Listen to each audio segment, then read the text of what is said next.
Hello, this is Dr. Paul Cottrell, and I'm going to be reading Parah Adumah, Chapter 13 by the Maimonides, or the Rambam.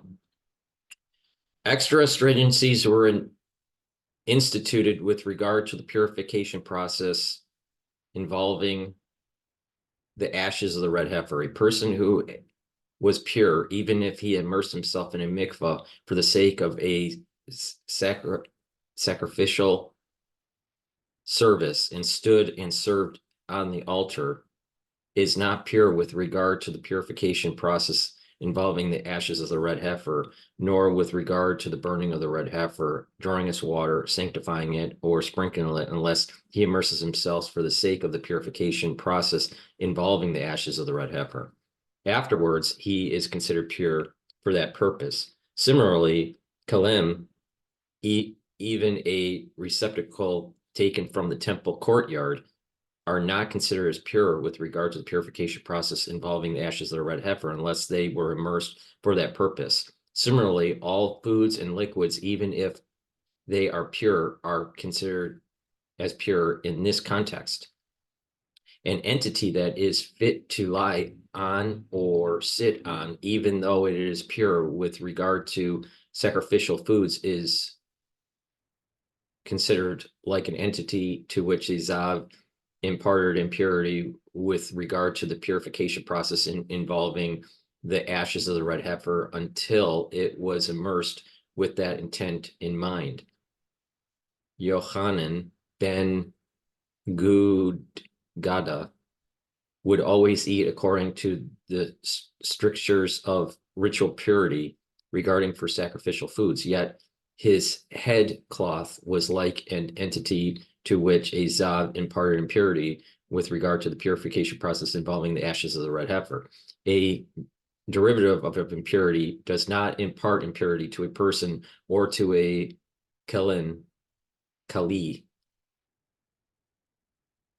Yeah, kali, even with regard to sacrificial articles, as we explained. Nevertheless, it imparts impurity to persons and the kalim with regard to the purification process involving the ashes of the red heifer. Therefore, it was said that a person who sanctifies the water used for the purification process should not wear a sandal, lest liquids fall on the sandal and the sandal contract impurity. The rationale is that all liquids are considered as impure with regard to the purification process involving the ashes of the red heifer. Then the person sanctifying the water will contact impurity by touching the sandal, and thus the purifying water will become impure.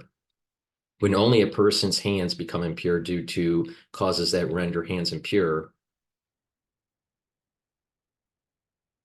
e.g., he touched foods or liquids or the like, although he is considered as pure with regard to sacrificial food, and all that is necessary is that he washes his hands, as will be explained with regard to the purification process involving the ashes of the red heifer. His entire body is considered to have contracted impurity, and he must immerse in a mikvah. Even if one had contracted impurity, it is as if his entire body contracted impurity. He is considered as impure to the first degree. Any person who is required to be immersed in the mikvah, whether according to the scriptural law or the rabbinical law, imparts impurity to the water sanctified with the ashes of the red heifer, the ashes themselves, and the one who sprinkles them through touching or carrying them. Similarly, he imparts impurity to the hyssop that has been made fit to contract impurity, water that has been drawn for this process but has not yet been sanctified, and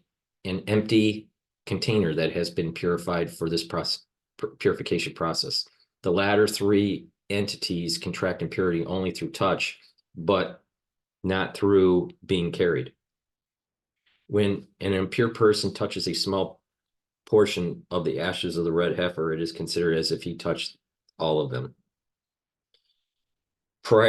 Primary, secondary, and tertiary levels of impurity are not counted with regard to the purification process involving the ashes of the red heifer, as are counted with regard to the turuma and sacrificial foods. What is implied? If there were 10 persons who immerse themselves for the sake of this purification process, and one became pure, even if he became pure only with regard to this purification process, his hands become impure should he touch a colleague, and that colleague touches another, and that one touches another. Even if there are 100, they become impure with regard to this purification process.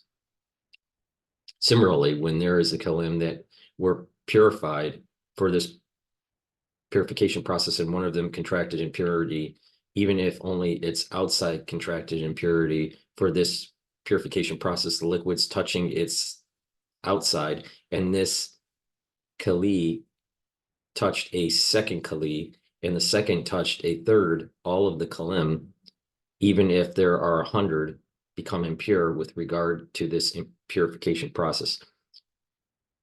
Whenever an article that is fit to contract impurity, if it would support a zab, even though it is pure with regard to the sacrificial foods, was moved by a person who purified himself for the sake of this purification process, he contracted impurity, even though he did not touch it. Similarly, when a person who purified himself for the sake of this purification process moves a person who is not pure to this context, or he moves the spittle or the urine of the latter person, he becomes impure, even though he did not touch them. A kali that is not fit to contract impurity, if it would support zab, by contrast, does not impart impurity to a person who has purified himself for the sake of this purification process, unless he touches it. If a kili that is impure because of the contact with a human corpse is moved by a person who has purified himself for the purification process involving the ashes of the red heifer, he becomes impure, even though he did not touch it. And even though generally an article that is impure because of the contact of a corpse does not impart impurity when carried, as we explained, what is implied? There was a key that was impure due to contact with a corpse that was hanging from a door. A person who purified himself for this purification process closed the door. Since he moved the key, which was impure, he himself contracts impurity. Similarly, if he moves the carcass of a crawling animal or semen, he becomes impure with regard to this purification process, even though generally these do not impart impurity when carried, as we have explained. When a person who purified himself for this purification process touches articles that were above a zav or the like, these are called madaf. He is considered impure in regard to this purification process, even though he is pure with regard to the sacrificial foods. Similarly, when a kali that was purified for this purification process touches the madaf, it contracts impurity with regard to this purification process. The following laws apply when a person who purified himself for this purification process touches foods or liquids, whether impure or pure. No distinction is made between them, because there are no foods or liquids that are considered as pure with regard to this purification process. If a person touches foods or liquids with his hands, his entire body becomes impure, as we explained. If he touches them with his foot or other portions of the body, or moves them with his hands without touching them, he remains pure. Similarly, if with his hands he touched an oven or the like, for example, other articles that were not purified for the sake of the purification process, his entire body contracts impurity.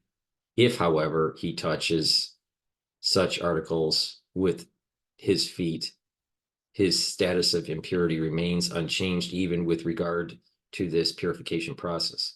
When a person who purified himself for this purification process inserted his head and the majority of his body into the water that was drawn for the sake of this purification process, he contracts impurity because the water has been drawn. For it is a rabbinical decree that anyone who inserts his head and the majority of his body into the water that was drawn contracts impurity, as will be explained. Everyone's word is accepted with regard to the ritual purity of articles and persons involved in the purification process, even that of the common people. The rationale is that because of all the stringencies and the extra measures applied to it, everyone is careful with regard to it. This is alluded to in the Torah, which states, Numbers chapter 19, verse 9, and it will be for the congregation of Israel for safekeeping. Implied is that all of Israel are fit for its safekeeping. Therefore, if a common person brings an earthenware container from his home and says, this container is pure for the purification process involving the ashes of the red heifer, it is considered as pure. Water may be sanctified in it and sprinkled from it, even though this container would be considered as impure for sacrificial foods and for truma.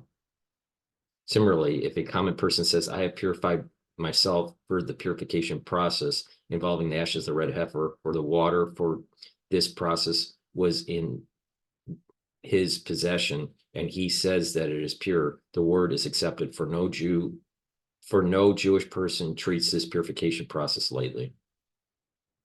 That concludes chapter 13 of Parah Adumah. Please subscribe to my channels. I have 3 channels on YouTube: Brighteon, Bitchute, and Rumble. Please subscribe to all 6 channels. The links are in the description of this video and all my videos. You can also donate on my website, the-studio-reykjavik.com. Link is in the description of this video.